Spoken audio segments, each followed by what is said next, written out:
नमस्कार विद्यार्थीगण। आज हम पढ़ेंगे संज्ञा और उसके विकार। तो सबसे पहले हम संज्ञा को समझने के लिए उसकी परिभाषा पढ़ते हैं कि संज्ञा किसे कहते हैं। तो सबसे पहले हम परिभाषा पढ़ते हैं कि किसी व्यक्ति, वस्तु, स्थान, भाव, दशा, अवस्था आदि के नाम को क्या कहेंगे? संज्ञा कहेंगे। यानी किसी व्यक्ति, वस्तु, स्थान, भाव, दशा, अवस्था आदि के नाम को संज्ञा कहते हैं। परिभाषा याद हो गई होगी आपके कि किसी व्यक्ति का नाम आता है, जैसे राम है, सोहन है, मोहन है, किसी व्यक्ति का नाम आता है। वस्तु में नाम आता है, जैसे कि वस्तु में जब पुस्तक हो गई जिनमें रामायण, महाभारत, ये सारे पुस्तकों के नाम हैं। स्थान है, स्थान में कोई कलकत्ता है, दिल्ली, बम्बई, बहुत सारे स्थान होते हैं। भाव और दशा, जिसके अंतर्गत सुख, दुख, बीमारी, बुढ़ापा, ये सारे भाव होते हैं। तो इन्हीं नाम को क्या कहते हैं? संज्ञा कहते हैं। तो इसी संज्ञा को समझने के लिए हमें ऊपर एक दे रखा है, हम इसे पढ़ते हैं। नितिन और शिवानी अपने माता पिता के साथ हरिद्वार गए हैं। इस वाली लाइन में देखो, नितिन और शिवानी अपने माता पिता के साथ हरिद्वार गए हैं। नितिन और शिवानी, नितिन और शिवानी व्यक्ति के नाम हैं, तो ये संज्ञा हो गई। और ये मैं आपको बता देता हूँ यहाँ पर कि संज्ञा के 3 भेद होते हैं: व्यक्तिवाचक संज्ञा, जातिवाचक संज्ञा और भाववाचक संज्ञा।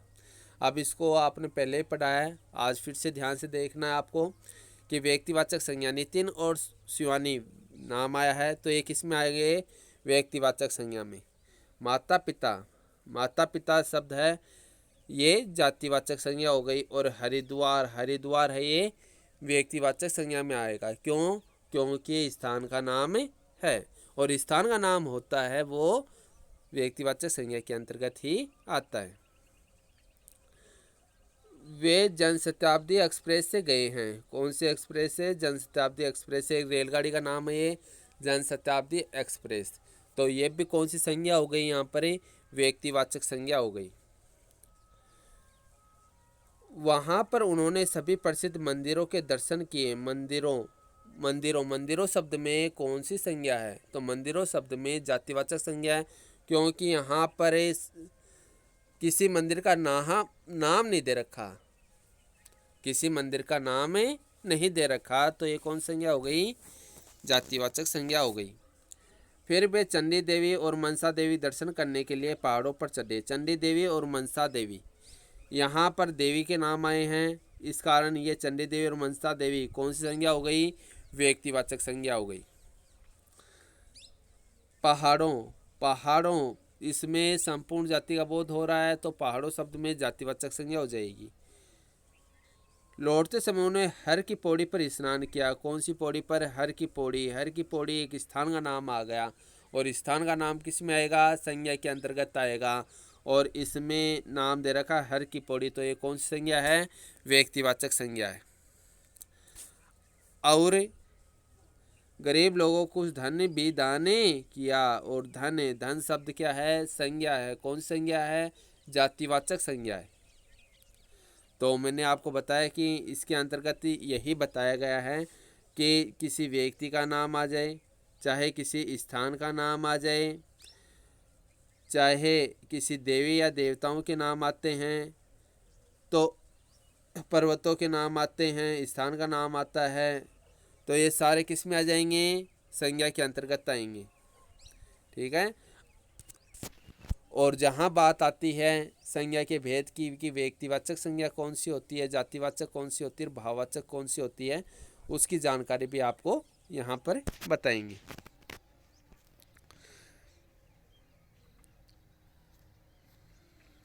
अब आता है संज्ञा के भेद। संज्ञा की परिभाषा आपके अच्छी तरीके से याद हो गई होगी कि किसी व्यक्ति, वस्तु, स्थान, भाव, दशा, अवस्था आदि के नाम को क्या कहते हैं? संज्ञा कहते हैं, है ना। किसी व्यक्ति, वस्तु, स्थान, भाव, दशा आदि के नाम को क्या कहते हैं?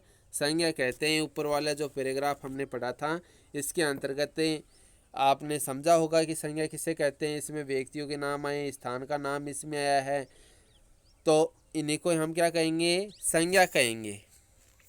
अब संज्ञा के मुख्य 3 भेद होते हैं। कितने भेद होते हैं? 3 होते हैं। संज्ञा के भेद की बात यहाँ पर कर रहे हैं, तो संज्ञा के 3 भेद होते हैं।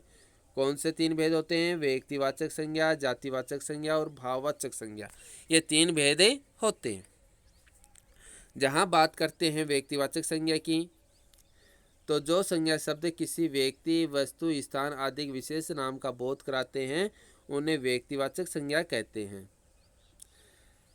कि किसी व्यक्ति है, वस्तु है, स्थान है, तो इनका जो विशेष नाम होगा उन्हीं का ही बोध होता है, वहाँ पर ही व्यक्तिवाचक संज्ञा होती है।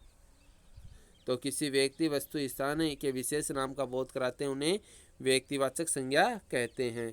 जैसे उदाहरण देखिए, श्री नरेंद्र मोदी भारत के प्रधानमंत्री हैं।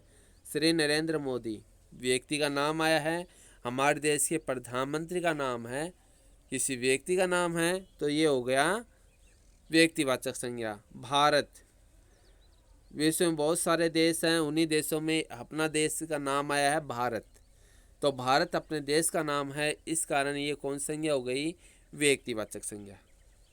दूसरा उदाहरण देखो, मेरी बड़ी बहन मुंबई में रहती है। मुंबई, यहाँ पर स्थान का नाम आया है। मुंबई किसका नाम आया है? स्थान का नाम आया है। श्री नरेंद्र मोदी व्यक्ति का नाम हो गया, मुंबई स्थान का नाम हो गया, तो कौन संज्ञा हो गई? व्यक्तिवाचक संज्ञा। दादी रामायण पढ़ रही हैं। रामायण, रामायण पुस्तक का नाम है, और पुस्तक का नाम होता है वो किस में आता है? वस्तु के अंतर्गत आता है। पुस्तक का नाम किसके अंतर्गत आएगा?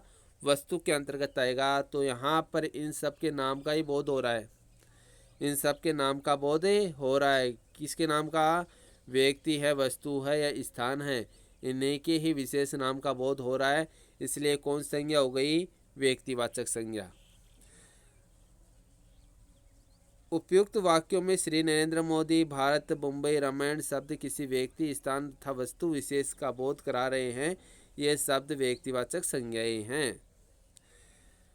अब इसके अंतर्गत कुछ उदाहरण नहीं दे रखे, वो मैं आपको बता देता हूँ। जहाँ पर पर्वत के नाम आते हैं, जैसे मैं हिमालय पर्वत की बात करता हूँ, यदि मैंने इस हिमालय शब्द में यदि पूछा जाए कि कौन सी संज्ञा है, तो पर्वत बहुत सारे हैं, लेकिन जहाँ हिमालय पर्वत की बात आ रही है तो हिमालय पर्वत तो एक ही है, तो ये कौन सी संज्ञा हो जाएगी? व्यक्तिवाचक संज्ञा हो जाएगी। किसी नदी के नाम आ जाएंगे, जैसे गंगा है, यमुना है, कावेरी है, सरस्वती है, तो ये सारी जो नदियों के नाम जो आते हैं ये किस में आएंगे? व्यक्तिवाचक संज्ञा के अंतर्गत ही आएंगे। गंगा, यमुना, सरस्वती, कावेरी, जितनी भी नदियां हैं, ये सारी नदियों के जो नाम होते हैं ये किस में आएंगे? व्यक्तिवाचक संज्ञा के अंतर्गत ही आएंगे। इसके अलावा सागर और महासागर के नाम हैं, वो किसके अंतर्गत आते हैं? व्यक्तिवाचक संज्ञा के अंतर्गत आते हैं। जैसे मैं यहाँ पर लिखूँ प्रशांत महासागर, प्रशांत महासागर,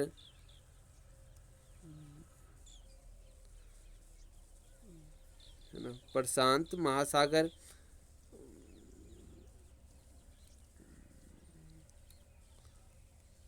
प्रशांत महासागर की बात करता हूँ मैं यहाँ पर, या फिर मैं यहाँ पर लिखूँ हिंद महासागर, प्रशांत महासागर है, हिंद महासागर, तो ये जितने भी सागर और महासागर हैं किस में आएंगे?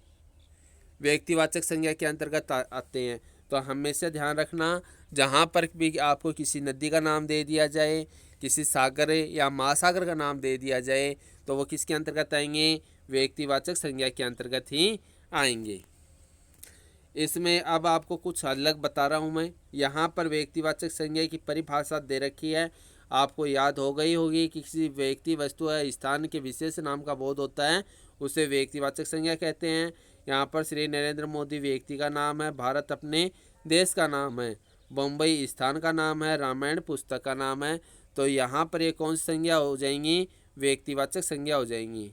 लेकिन यहाँ पर एक शब्द नज़र आ रहा है दादी, अब यहाँ पर आ गई दादी, और यहाँ पर एक शब्द आया है बहन, और यहाँ पर आया है प्रधानमंत्री।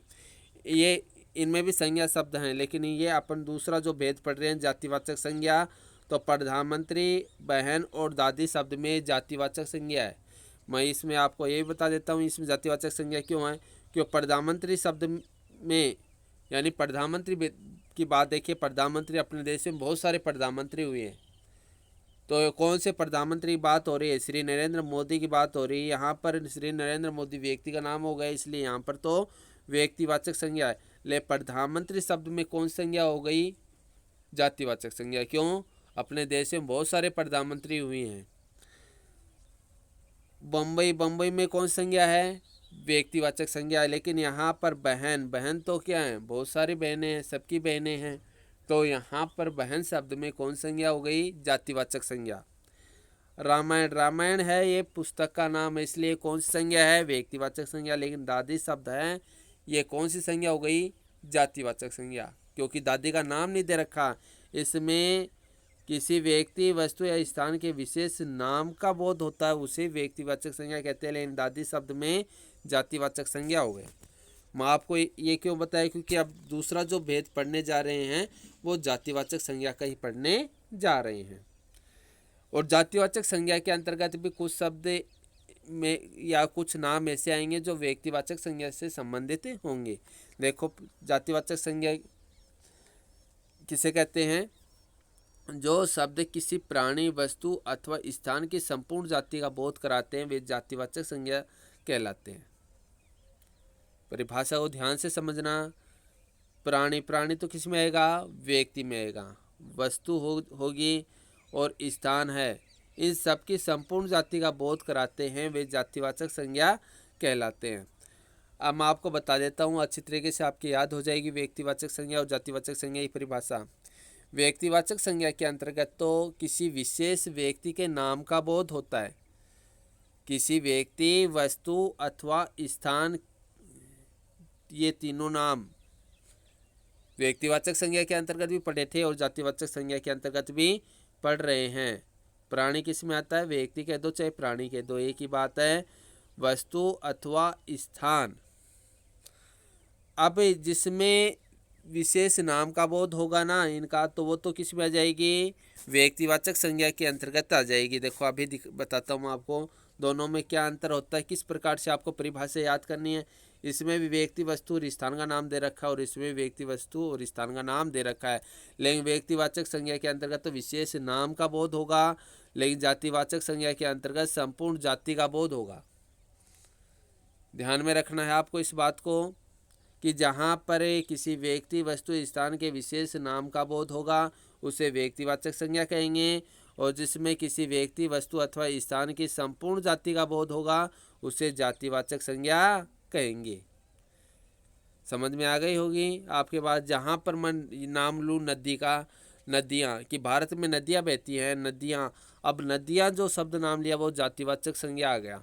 लेकिन जहाँ मैं कहूँ कि भारत में गंगा नदी बहती है, तो गंगा नदी का नाम आ गया, तो वो कौन सी संज्ञा हो जाएगी? व्यक्तिवाचक संज्ञा। समझ में आ गया होगा। अब देखो उदाहरण के माध्यम से देखते हैं हम।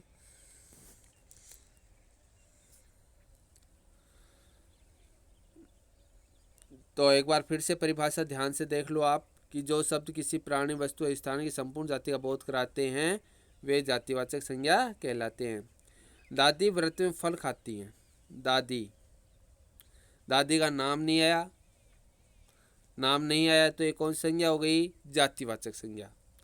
फल का नाम नहीं आया, क्योंकि फल तो बहुत सारे होते हैं। यदि किसी फल का नाम आ जाता, जैसे अनार का नाम आ जाता, केले का नाम आ जाता, पपीता का नाम आ जाता, तो वो व्यक्तिवाचक संज्ञा हो जाती। लेकिन इसमें किसी का नाम नहीं है, सिर्फ फल का नाम दे रखा। कौन सा फल नहीं बता रखा, तो ये कौन सी संज्ञा हो जाएगी? जातिवाचक संज्ञा। दूसरा उदाहरण देखो। लड़कियां गेंद खेल रही हैं। लड़कियों का नाम नहीं दे रखा, नाम दिया होता तो किस में आ जाता? व्यक्तिवाचक संज्ञा में। लड़कियां गेंद खेल रही हैं, तो लड़कियां और गेंद शब्द में कौन सी संज्ञा हो गई? जातिवाचक संज्ञा हो गई। क्यों हो गई? क्योंकि इसमें जाति का बोध हो रहा है, है ना। लड़कियों का नाम नहीं दे रखा, नाम दे रखा होता तो किस में आ जाता, जैसे मैं सीता गीता किसी का भी नाम होता वो व्यक्तिवाचक संज्ञा के अंतर्गत आ जाता, है ना। गेंद, गेंद भी बहुत सारी होती हैं, कोस्को की होती है, रबड़ की होती है, प्लास्टिक की होती है, गेंद तो बहुत सारी होती हैं। तो गेंद का नाम नहीं दे रखा, तो ये गेंद शब्द में कौन सी संज्ञा हो गई, जातिवाचक संज्ञा हो गई। बंदर पेड़ पर बैठकर केले खा रहे हैं। बंदर, बंदर की अनेक प्रजातियां होती हैं, है ना। कौन सी प्रजाति की बात हो रही है नहीं बता रखा, केवल बंदर शब्द या बंदर नाम दे रखा है, तो ये कौन संज्ञा है, जातिवाचक संज्ञा। पेड़, पेड़ तो बहुत सारे होते हैं, नीम का होता है, बबूल का होता है, बरगद का होता है, तो इसमें किसी का नाम नहीं दे रखा ना किसी पेड़ का, तो ये जातिवाचक संज्ञा है। यदि किसी पेड़ का नाम देते, पीपल का, बरगद का, बबूल का, किसी पेड़ का नाम देते तो व्यक्तिवाचक संज्ञा हो जाता, लेकिन इसमें तो किसी का नाम नहीं दे रखा, इसलिए कौन सी संज्ञा हो गई, जातिवाचक संज्ञा। समझ में आ गया होगा आपके।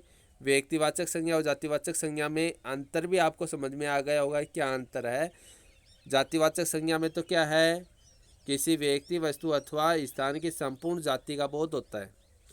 अब दादी हैं, नाम नहीं दे रखा, फल का नाम नहीं दे रखा, लड़कियों का नाम नहीं दे रखा, गेंद का नाम नहीं दे रखा, बंदर का नाम नहीं दे रखा, पेड़ का नाम नहीं दे रखा, यानी इसके अंतर्गत तो संपूर्ण जाति का ही बोध हो रहा है।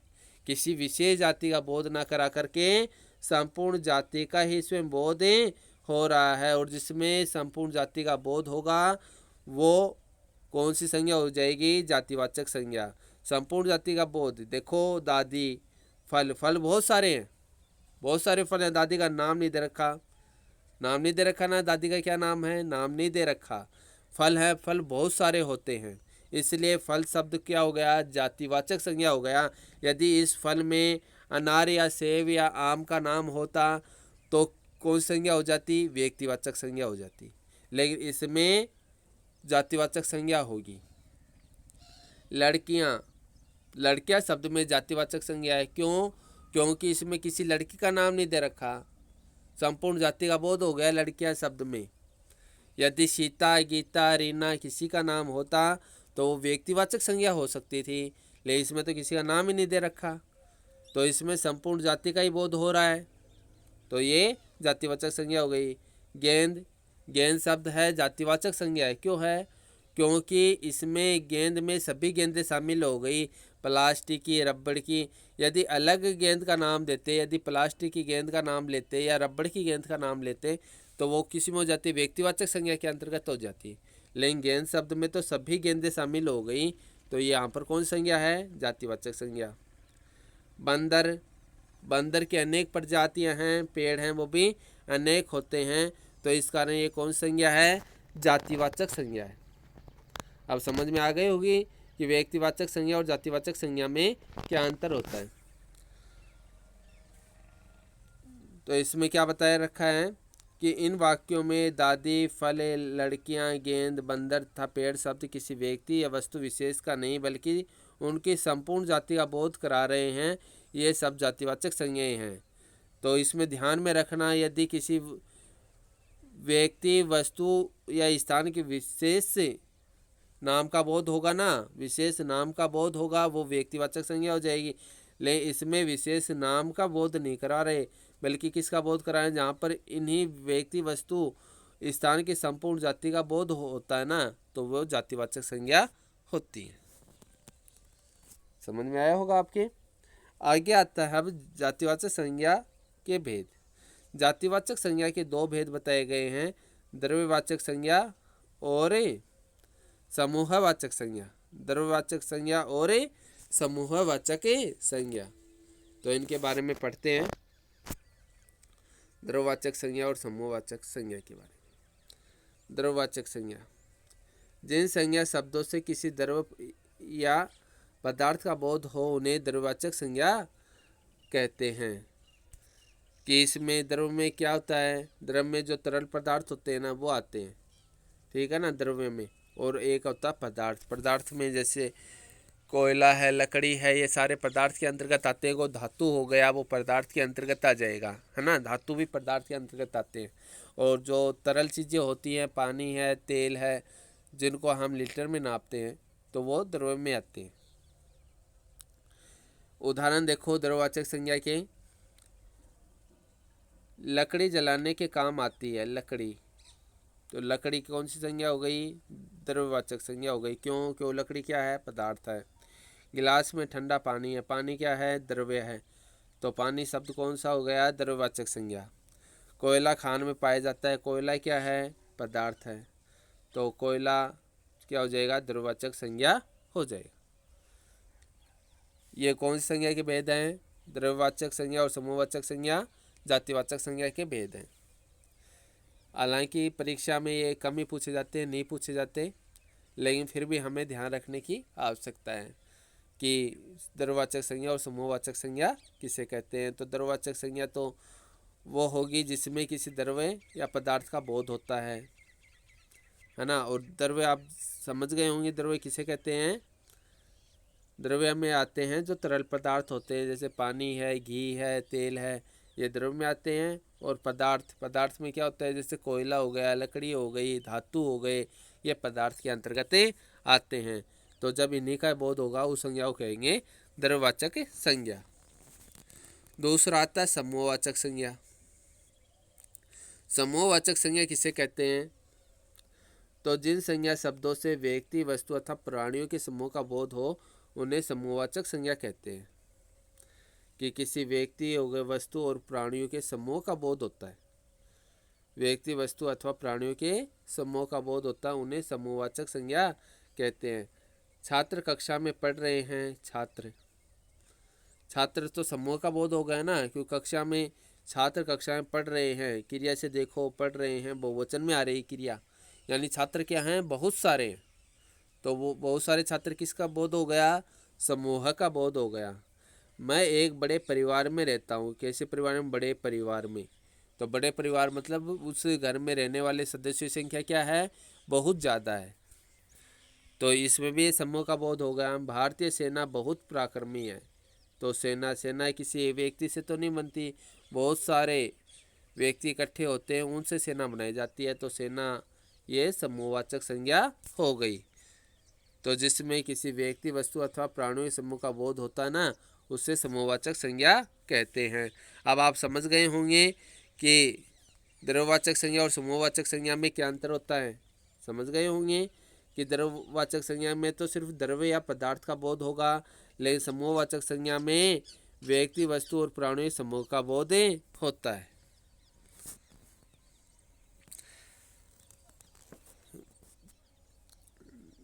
उपयुक्त वाक्यों में छात्र, परिवार और सेना समूहवाचक शब्द हैं। कक्षा, भीड़, सेना, पार्टी, टोली, अनाज का ढेर, चाबियों का गुच्छा, नोटों की गड्डी, अंगूरों का गुच्छा। तो ये सभी इस शब्द किसका बोध करा रहे हैं? समूह का ही बोध करा रहे हैं। इसलिए एक वचन में भी शब्दों का प्रयोग किया जाता है। एक वचन में तो इनका प्रयोग किया जाता है, लेकिन ये होते क्या हैं? ये समूह ही होते हैं। छात्र शब्द में एक वचन ही तो है, लेकिन बोध किसका हो रहा है? क्रिया से देखो, पढ़ रहे हैं, यानी बहुत सारे छात्र हैं, समूह है ना। मैं एक बड़े परिवार में रहता हूँ। परिवार शब्द एक वचन है, लेकिन एक बड़े परिवार में, यानी इससे क्या प्रतीत होता है? एक परिवार में रहने वाले सदस्यों की संख्या क्या है? बहुत ज़्यादा है। भारतीय सेना बहुत पराक्रमी है। सेना शब्द एक वचन है, लेकिन इस किसी एक व्यक्ति से थोड़ी सेना बनती है, बहुत सारे व्यक्ति होते हैं तब जाकर सेना बनती है। तो इनमें समूह का बोध ही हो रहा है। तो ये सारे किस में आएंगे? समूहवाचक संज्ञा के अंतर्गत आएंगे। और द्रव्यवाचक और समूहवाचक की संज्ञा है वो किसके भेद हैं? जातिवाचक संज्ञा के। अब तीसरा आता है भाववाचक संज्ञा। भाववाचक संज्ञा किसे कहते हैं? जिन संज्ञा शब्दों से प्राणियों या वस्तुओं के गुण, धर्म, दशा, दोष, अवस्था या भाव का बोध होता है, उन्हें भाववाचक संज्ञा कहते हैं। कि प्राणी या वस्तुओं के गुण, धर्म, दशा, दोष, अवस्था या भाव का बोध होता है, उसे भाववाचक संज्ञा कहते हैं। परिभाषा समझ में आ गई होगी आपके। फिर से देख लो, जिन संज्ञा शब्दों से प्राणी होते हैं, वस्तु हैं, जो प्राणी यानी व्यक्तियों और वस्तुओं के जो गुण धर्म होते हैं, गुण तो होते हैं, दोष भी होते हैं, उनकी दशा है, दोष है। व्यक्ति की दशा होती है ना, कभी वो दुखी हो जाता है, कभी सुखी महसूस करने लगता है। दोष होती है, उसकी अवस्था होती है, जैसे बाल्यावस्था हो गई, वृद्धावस्था हो गई, तो उसकी जो अवस्था होती है, भाव होता है, उन सब का बोध होता है ना, उसे भाववाचक संज्ञा कहते हैं। उदाहरण में देखिए, दादाजी बुढ़ापे में कमज़ोर हो गए। अब कमज़ोर हो गए तो कमज़ोरी उनकी क्या बता रही है? दशा बता रही है कि दादाजी कैसे हो गए, बुढ़ापे में कमज़ोर हो गए। मंदिर की सजावट देखने योग्य थी। सजावट, तो सजावट शब्द में कौन संज्ञा हो गई? भाववाचक संज्ञा हो गई। सजावट देखने योग्य थी यानी उसमें क्या आ गया? गुण आ गया। सजावट देखने योग्य थी, क्या आ गया? गुण आ गया, और गुण भाववाचक संज्ञा। गांधी जी अहिंसा का पाठ है पढ़ाया, तो अहिंसा क्या था? गांधी जी का धर्म था, है ना। तो इसमें बुढ़ापे, सजावट, अहिंसा आदि अमूर्त भाव हैं। इन्हें केवल अनुभव किया जा सकता है, छुआ नहीं जा सकता, अतः भाववाचक संज्ञाएं हैं।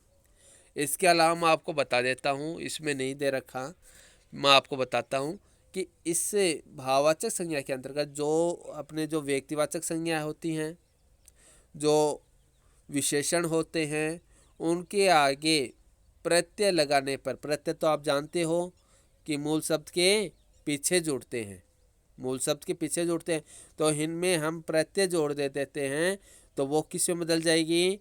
भाववाचक संज्ञा में बदल जाते हैं।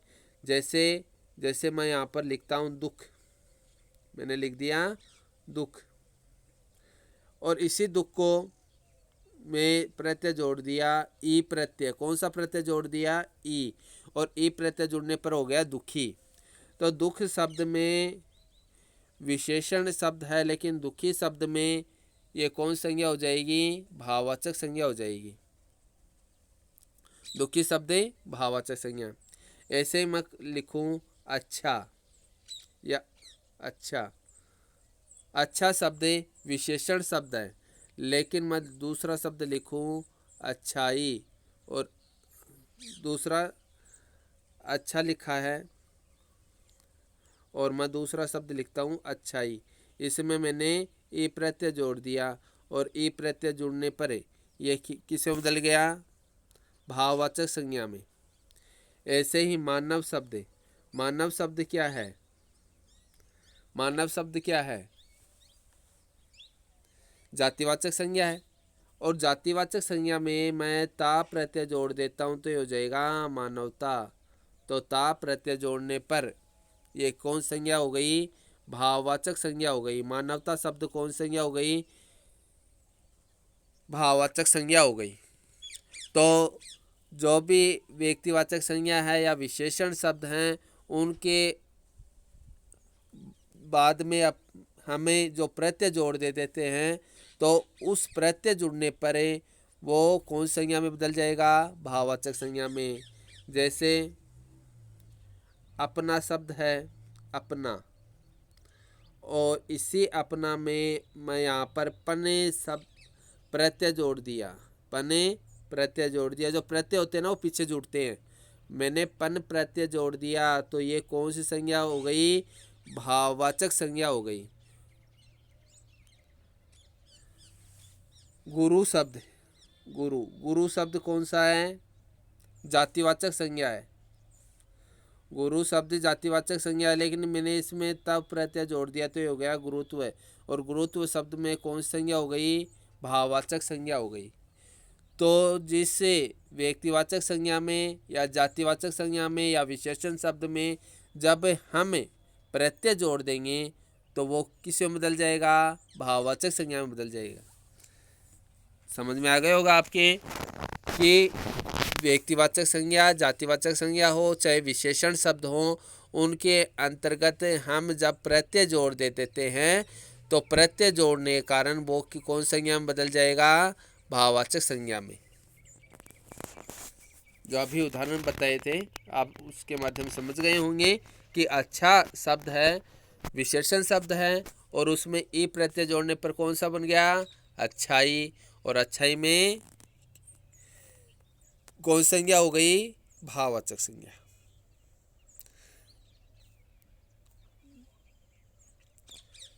अब देखो व्यक्तिवाचक और जातिवाचक संज्ञा में अंतर है कि व्यक्तिवाचक और जातिवाचक संज्ञा में क्या अंतर होता है। व्यक्तिवाचक संज्ञा किसी व्यक्ति, प्राणी अथवा स्थान के नाम को बताते हैं। इसके साथ ये प्राय एक ही संख्या ज्ञान कराते हैं। बहुवचन के रूप में संज्ञाओं का प्रयोग दृष्टिगत नहीं होता, क्योंकि जब व्यक्तिवाचक संज्ञा एक से अधिक की संख्या अर्थात समूह का बोध कराने लगते हैं तो वे व्यक्तिवाचक न होकर जातिवाचक संज्ञा रूप धारण कर लेते हैं। तो इसके अंतर्गत यही मैंने बताया था आपको कि जहाँ पर किसी व्यक्ति, वस्तु, स्थान का विशेष बोध होता है ना, वहाँ पर तो कौन सी संज्ञा हो जाएगी? व्यक्तिवाचक संज्ञा। और जहाँ पर समूह का बोध होगा, एक ही जाति के सभी पदार्थों का बोध हो गया, समूह का बोध होगा, तो उसको कहेंगे जातिवाचक संज्ञा। इसके विपरीत जातिवाचक संज्ञा शब्दों में किसी जाति का बोध होता है। जातिवाचक संज्ञा में किसी जाति का बोध होगा, क्योंकि अनेक के समूह से बनती है। अतः जातिवाचक शब्द प्राय बहुवचन में प्रयुक्त होते हैं। जातिवाचक शब्दों का स्वरूप भले ही एक वचन का ज्ञान कराता हो, किंतु वे अर्थ बहुवचन का ही देते हैं। कहने का मतलब, अभी मैंने जो छात्र में का उदाहरण आपके सामने पढ़ा था कि कक्षा में छात्र पढ़ रहे हैं, तो छात्र शब्द तो क्या है? एक वचन है, लेकिन किसका बोध करा रहे हैं? समूह का। और समूह का बोध कराने पर वो किस में बदल जाएंगे? जातिवाचक संज्ञा में। तो इनका स्वरूप एक वचन तो होता है, छात्र में क्या है? एक वचन है, लेकिन वो किसका बोध करा रहे थे? बहुवचन का बोध करा रहे थे कि छात्र पढ़ रहे हैं। पढ़ रहे हैं क्रिया से पता चल रहा है ना, रहे हैं। एक वचन में तो क्रिया क्या आती है? छात्र पढ़ रहा है क्रिया आती है ना। और बहुवचन में रहे हैं। अब पशु शब्द भले ही रचना और अर्थ की दृष्टि से एक वचन का प्रतीत होता है, किंतु यह सभी स्थानों पर अनेक पशुओं समूह का ही बोध कराता है। अगर लिखित सारणी से इन दोनों संज्ञाओं का अंतर भली भांति स्पष्ट हो जाता है। तो इसके अंतर्गत यही बताया गया है कि पशु है, पशु शब्द है, वो एक वचन प्रतीत होता है, लेकिन ये किस में आता है? इसका प्रयोग है बहुवचन में किया जाता है, यानी ये पशु शब्द जातिवाचक संज्ञा हो जाता है। अब यहाँ पर एक शब्द है पशु, और इस पशु के अंतर्गत मैंने ता प्रत्यय जोड़ दिया, तो ये कौन सी संज्ञा हो गई? ता प्रत्यय जोड़ दिया। यहाँ पर ता प्रत्यय जोड़ने पर ये कौन संज्ञा हो गई? पशुता। ये हो गई भाववाचक संज्ञा। कौन संज्ञा हो गई? भाववाचक संज्ञा। तो आपको इस प्रकार से शब्द ढूंढने हैं, उनमें प्रत्यय जोड़ कर पता लगाना है कि हम जो जातिवाचक संज्ञा है, या फिर व्यक्तिवाचक संज्ञा है, या फिर विशेषण है, तो उससे हमें भाववाचक संज्ञा किस प्रकार से बनाएंगे, मैंने आपको ये भी इसमें बताया। आपको इसका अभ्यास करना है ना। और इस वीडियो को ध्यानपूर्वक आपको देखना है। धन्यवाद। आज की हम क्लास यहीं पर समाप्त करते हैं।